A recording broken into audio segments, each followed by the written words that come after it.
చవిటి కాలంలో డబ్బులు రావాలా చూడండి. శ్మశానం ఎక్కడ స్థలం ఉందా? దానికి ఏం చేయాలి? శ్మశానానికి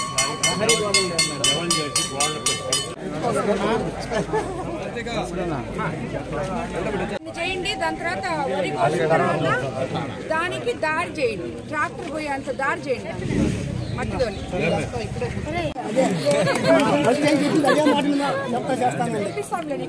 పెట్టండి. ఆమెకి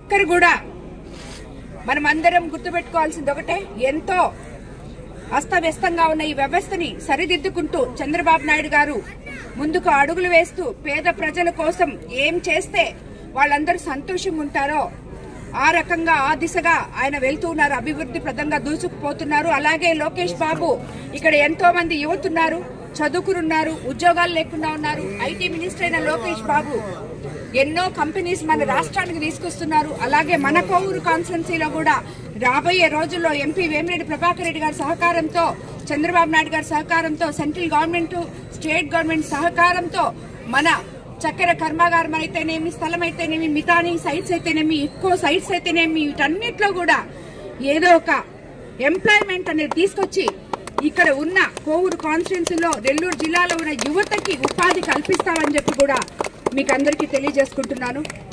అందరికీ ఈ కార్యక్రమం దిగ్విజయం చేసినందుకు అందరికీ కూడా ధన్యవాదాలు తెలుపుకుంటున్నాను.